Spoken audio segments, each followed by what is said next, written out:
Hey guys, welcome back to part 2 of dealing with tires and tire pressures. In part 1, we reviewed the Fanttik X8 tire inflator, which I gave 9.5 out of 10. I thought it was excellent. Highly recommend it. Great product.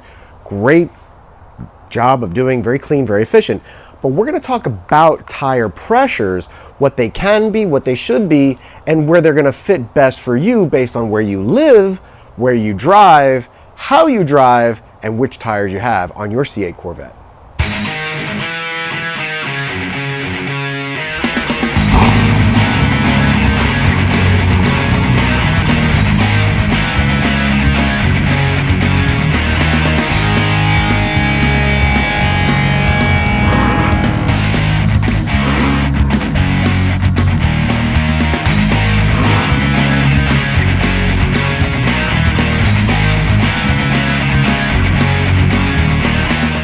All right, guys, so let's get into it. If you look at your instruction or your manual that comes with your car, the typical cold temperature for your tires is going to be 30 pounds per square inch on the C8 Corvette line. Any of them, the Z06, the E-Ray, the Stingray. I imagine it will be the same for the ZR1, although I can't speak for that. I'm not 100% certain. However, let's talk a little bit about what that means. So people will often say your tires cold should be 30 pounds per square inch. What does cold mean? Ambient temperature. Tires haven't been driven for a while. They've had a chance to cool down. Now, I live in South Florida, so my ambient temperature here, let's say at about 75, or right now it's like 85 degrees, is going to be different than someone who lives in New York or Pennsylvania, where the ambient temperature is going to be 30 or 40. So a cold tire there is going to be very different than a cold tire here.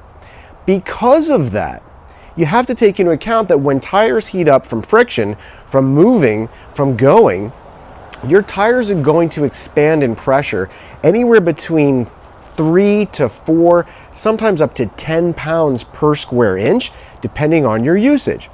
So, the typical 30 pounds per square inch amount of pressure in South Florida, where I am at, let's say, 80 degrees, may actually be 28 or 27 pounds per square inch in a colder environment. And that when those tires heat up, they're going to heat up to a different amount. So what is the right temperature while driving? There's a range. I've heard people say anywhere between 30 to 34 is the proper warmed up temperature for these tires. Now I'm running on Michelin Pilot Sport 4S. These are the summer tires. These are not the all-season tires. But again, those are pretty much the same regardless of which tire you're dealing with, whether it's the all-season or the summer. The 4S does have a tendency to heat up. This is a warmer, stickier tire. It will warm up a bit. So if I have this set at 30 and I do regular city, highway, and driving, I will see my temperatures go up to anywhere between 32 to 34 degrees. If I were to go on a track, it would go up even more. I'll give you an example. I was on Sebring. It was April in South or mid-Florida, where the temperature was, I want to say, in the upper 80s or 90s. The surface temperature of the track was recorded at 117 degrees. I had my tires cold, because at night it was actually cooler in the evening, cold at 24 in the front and 23 in the rear. That sounds excessively low. However, while on track, once the tires got warmed up, both the front and rear tires were at 34 pounds per square inch on track, which some may say may actually be a little bit too high. Some may say it should be closer to 32. I don't really know. This is going to be a sweet spot feel that you're going to have to feel out as the driver to see what you like. When we initially got to the track, I had 28 and 27. When they heated up to anywhere between about 35 to 36, I didn't feel the amount of grip that I wanted to. It felt a little bit glassy. I was losing a little bit of grip in some of the lateral G's on the turns. We changed and lowered the pressure down to 24 and 23 in the rear. That seemed to be the sweet spot for this car in a hot environment. That might be different in a colder environment. It might have been 26 and 25 if we were somewhere up north where the temperature was in the 50s. You're gonna have to feel that out and play with that. So there is no right or wrong. I've seen some people suggest for people like me who are in South Florida, 32 and 31, getting your tires up to 33 or 34. Let me know in the comments what you think as far as what you find to be best as far as grip, feel, and the other thing to take into account is the actual lifespan of your tread. So when your tires, so imagine this is the top of your tire. When your tires are underinflated, they'll have a tendency to sink in, and you may wear the lateral or medial or the inside or outside edges more, whereas the inside will stay meatier. If you overinflate your tires, you'll have a tendency to balloon where the middle or the ridge of your tire, the center part of your tire, may tend to wear out faster. Now, I just got new tires for the back. I got the same tires, the Michelin's Pilot Sport 4S's. The inside middle, and I'll show you a picture in a second. Look, see the picture, was very worn in one area. I kept my tires at about 28 cold. I'm beginning to think that with these tires now, I'm going to keep them 31 cold. I don't want to see if the wear pattern changes. Now, when I go on track, which I do plan on doing soon, I will obviously have a lower pressure. But for now, I'm going to see how they wear at 31 in the rear, 32 in the front, and that's because I'm in a hotter environment where these tires are already going to have more pressure. Similar to, imagine if you were in a colder environment with a lower pressure at 30, once they get up to temperature, they'd be kind of where I am already because we're already at a higher temperature. Does that make sense? So I'm going to experiment with that. That's up to, we'll see how that goes. Let me know in the comments what you think. Where do you keep your tires? What do you think the sweet spot is for both performance and for longevity of your tread? I believe, based on the research I've seen, which included looking at a lot of different people online, even AI, which I hate to say I used, and the sweet spot for Florida temperatures appears to be 32 in the front, 31 in the rear. I'm going to play with it. If I don't like it, I can always lower my pressure. If I want to raise it back up, I've got my Fanttik tire inflator, my X8, which is great. And I also have a regular tire compressor, which I can just do it on the fly when I want and make my tires as low or as high a pressure as we want. Your TPMS sensors that you have are actually quite accurate in your car. Now, here's another thing to keep in mind with your TPMS sensors. It will also tell you cool, normal, warm. I don't know if you've seen that yet.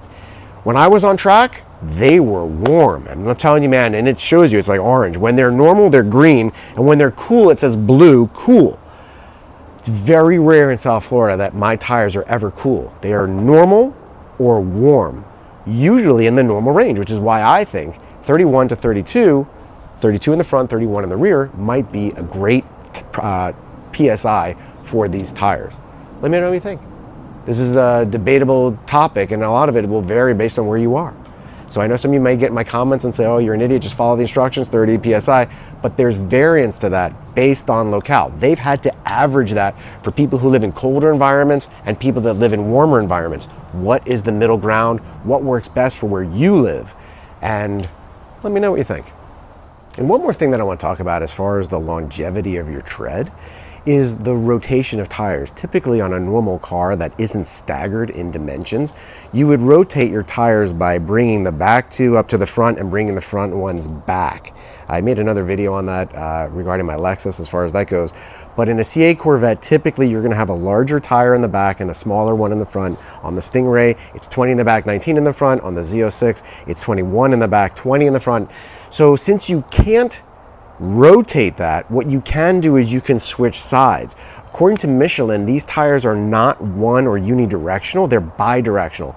They do have to be outside, but you can have it going in this direction and then you can put it on that direction as long as the outside's on the outside. And it is recommended that every 5,000 miles or so, or whenever you typically change your oil, that you flip-flop your tires from one side to the other just to even out some wear. Typically roads, I know in Florida, are slightly pitched to allow for water runoff because we get rain. So that may have a tendency to wear tires, or you may take the same 30 right turns and one left turn, so you may wear tires out. Whatever it is, you want to keep them pretty even. I also looked at the tires, by the way, and they do always give you information as far as max load, max pressure, etc.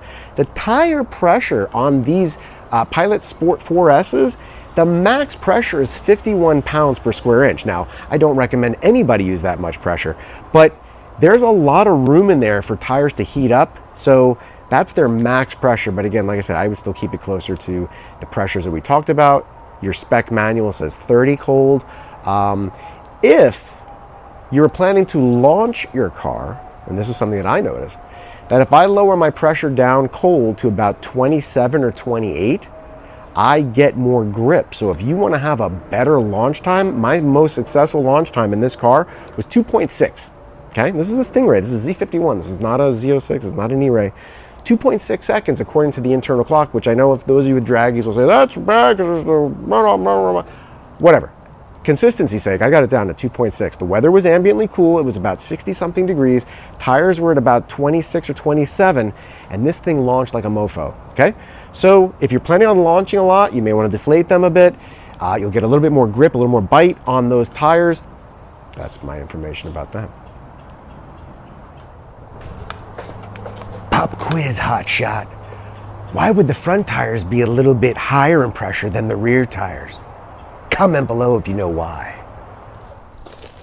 Pumping this up to 31.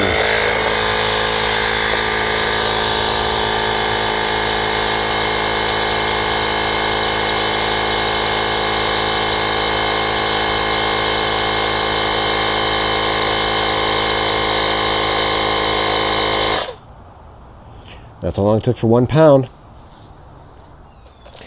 Something else to keep in mind, I got about a little over 15,000 miles on my rear tires. My front tires still have quite a bit of meat on them, obviously because I've launched the car and because it's a rear wheel drive car, the rears have worn out faster. So I'm at about 16 and change, and the front still got plenty of meat on them, but the rears were replaced. So once these go, I'll replace these as well. I'm curious to see if by getting these up to 32 cold as they are right now, if that helps also with just additional longevity of these tires. And filling the front tires with this was definitely faster than filling the rear tires, obviously because of the size. Joe's Garage. Stay tuned for more. Like, share, subscribe.